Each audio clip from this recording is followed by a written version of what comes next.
Ato ishin 4 motra, Nërtjola e dyta e tyre. Ajo tregoi se të gjitha kanë trauma të rënda nga fëmijëria shkaktuar nga daja i tyre i vogël, një njeri narcist. Tregoi se ka dashur gjithmonë të jetë në qendër të vëmendjes dhe të tjerët të ishin të varur prej tij. Ai ndihmonte financiarisht familjen e tyre të varfër dhe ndjesia e të ndjerit borxhli ushqente egon e tij prej narcisti. Fuste hundët në çdo gjë. Kur Nerta ishte adoleshente, nuk i lejoi të dilte me shoqërinë nëse daja do të ishte në Shqipëri.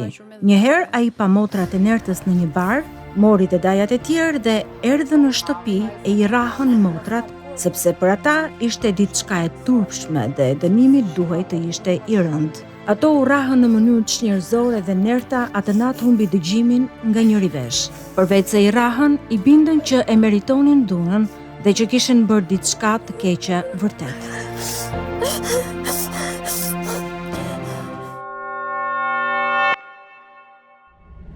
Nërtjolën unë e kam në video. Ajde Nërtjola që e bërë yll. Ku jeti? Përshëndet. Jam në Derdhes të plazh. Të karoj një diell kalifornian. Duke shu si nga Kalifornia. Jam në një, domethënë, më morë në një moment që ndoshta ishte i papërshtatshëm, po unë e gjeta momentin për të futur në video. Më vjen keq fare që të morëm nga një moment në plazh. Fare, po fare. Jo, absolutisht as mua. Po duke do e gjeja patjetër. Duke shumë yll, nuk e di se çka ka ndodhur jetën tënde, po me këtë planin këtu artistik edhe me ato drasa mbrapa që paguen që të bëjnë kështu se të fotosh edhe me bluzën e bardhë duke shumë e mirë. Më thuaj që Nërtjola, ishe shumë kurioze. Më thuaj pa çfarë ndodhi, sepse ti dole me fytyrë, ishte publika ajo gjëja. Po.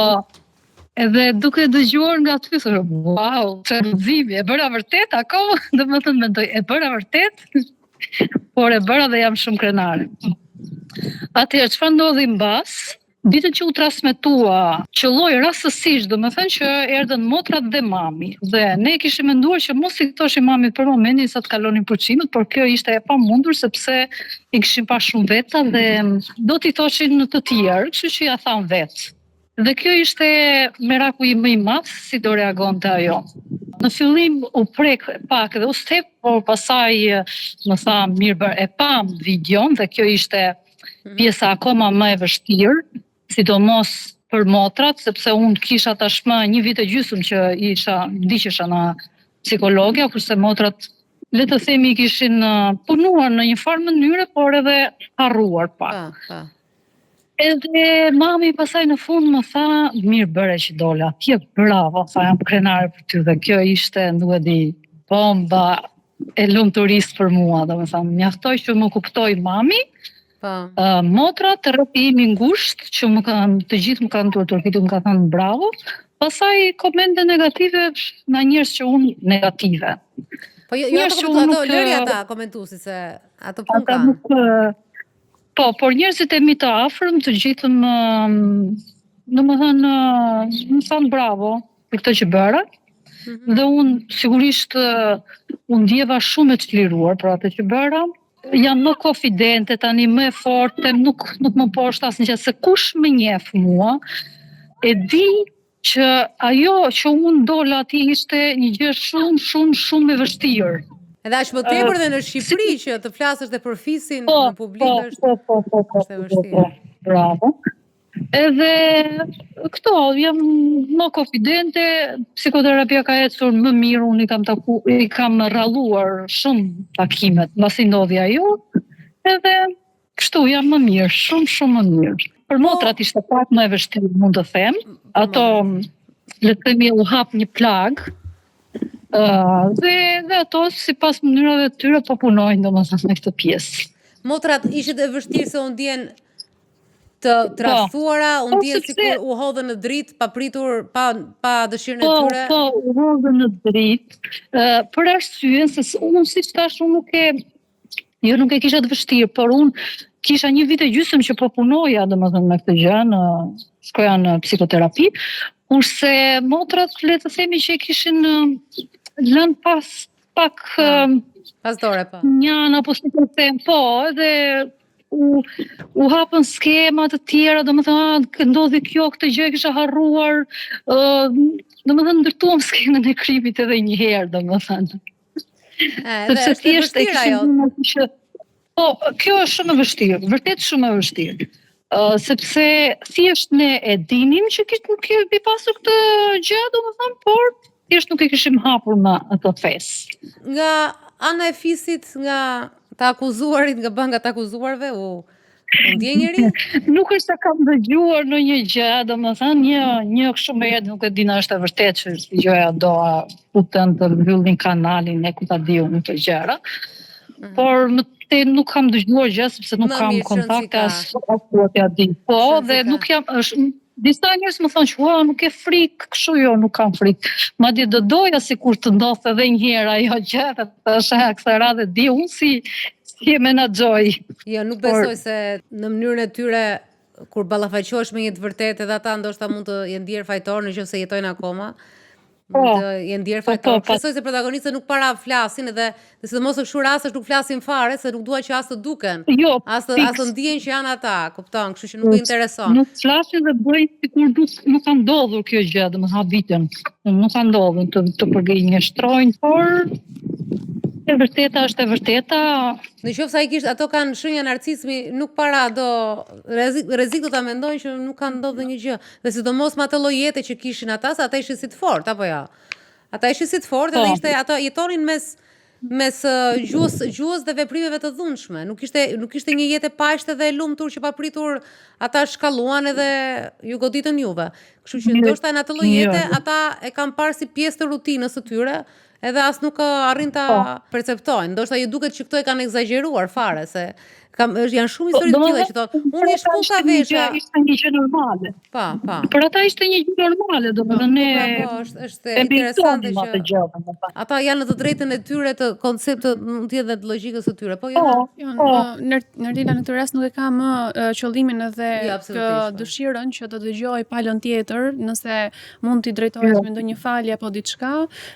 Ne ku dim shumë mirë që nëse flasin për një person narcisist, ata as nuk e pranojnë kurrë që kanë vepruar diçka, kanë dhënë diçka të dëmshme ty ose të kanë lënduar, kështu që do jenë gjithmonë në refuzim. Çështja është që Nertilës nuk i shërben më kjo gjë, ajo ka ecur përpara me jetën e saj dhe kjo shikohet edhe sot me sa qetësi dhe sa bindje, atë që mund të evidentojmë pak më shumë, e tregon. Po, vërtet. Nertila, po nga sfera personale si e? Shumë mirë. Mirë janë gjërat. Së shpejti mbush 40 vjeç dhe jam më e lumtur se kur. Shiko, do hysh në një supermosh. Do hysh në një speciale. Po, nuk është se kam ndonjë gjë speciale, domethënë, më ka ndodhur diçka jashtë, që jam e lumtur, thjesht jam e lumtur, domethënë. Ore, kaq duhet, kaq paqja. Unë gjithmonë them fjala paqja është më e rëndësishme se fjala e lumtur.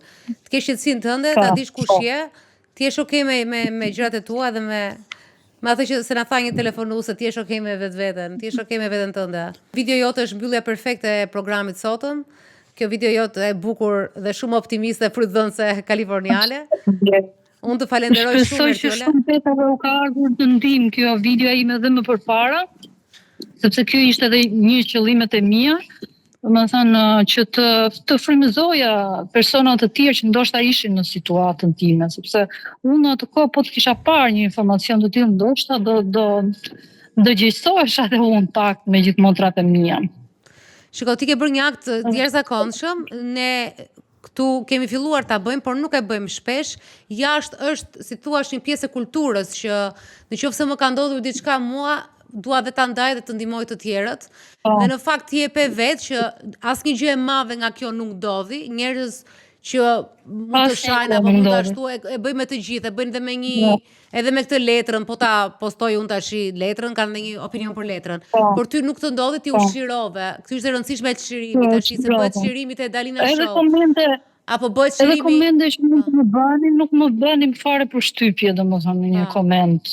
Jo, ti u shirove, e the edhe iku, fluturoi, e fryve jashtë, e mori era, kështu që ti arrite paqen, motrat e tua natyrisht pak më vështirë përballjen, por që ti një mesazh jashtëzakonshëm që ndonjëherë nëse ti gjen kuraj dhe ke dëshirën, ndaje sepse vërtet që ndihmohen. Ne sot kishim 4 histori, sepse më shumë bëhet shumë i gjatë programi, po janë shumë njerëz të cilët ne i kemi ndihmuar, dikush tjetër, domethënë është një zinxhir. Ty të ndihmoj programi, ti ndihmove një njeri tjetër, dhe ky zinxhir është fantastik të zgjerohet sepse ne zgjerojmë dhe horizontin ton.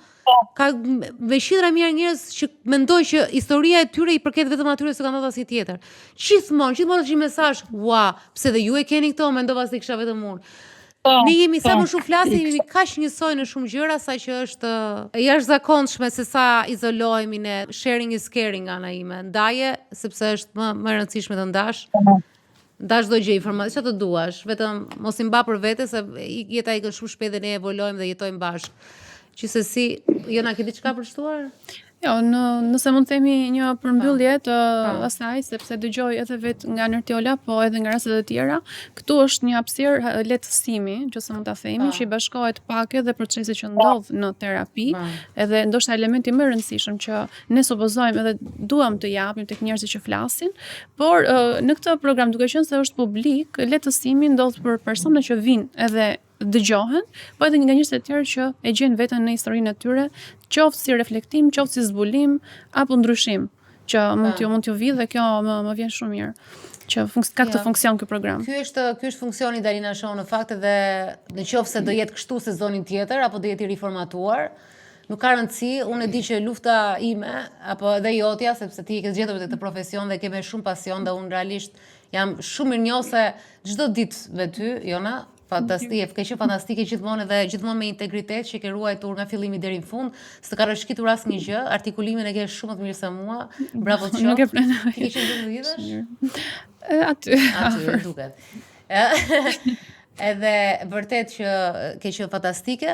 Ky është tamam një lloj misioni që unë kam edhe brenda meje, që kam dëshirë që të zgjeroj horizontin e njerëzve, t'i bëj të kuptojnë, të shohin që ekziston një botë. Unë këto e kam pasur që kur jam rritur me historitë babi dhe mami tim e vogël, mami im pediatër që tregonte lloj historish, pastaj në Amerikë që njerëzit hapen e tregojnë histori, dhe unë nuk kam parë asnjë nga ndarja historive dhe mendoj që duhet të vazhdoj në çdo lloj formati të jetë.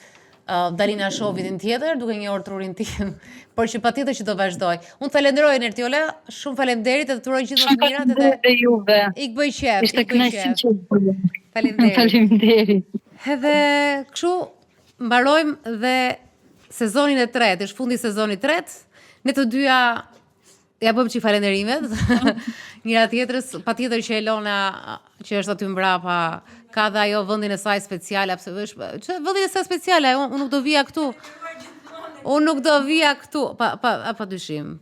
Pa dyshim. Falenderoj sepse është e vërtet zemra ime, është e vërtet. Edhe po ashtu dhe Albona që më dërgon të dielave thotë shife trailerin si duket, dhe gjithmonë unë jam në një moment që nuk duhet ta shoh, e cila përgatit gjithë komunikimin ton online, se ndryshe s'do ta dinte njeri. Ai që duart roket është Marceli, po që këtu nuk qesh më shumë te një programe të tjera, këtu s'paraqesh shumë, po prapë është audienca më e mirë që mund të ketë një njeri në jetë. Vini, pastaj drejtori teknik edhe Niki audio, të cilët lëvizin nga një vend në vendin tjetër, nga një televizion në një media, me gjithë të punë, por që s'lodhen kurrë edhe përpiqemi gjithmonë që të bëjmë të mirën. Edhe teknikisht, faleminderit shumë. Shihemi prap në shtator. Në çdo lloj formati thashë do shihemi dhe jemi këtu. Andale!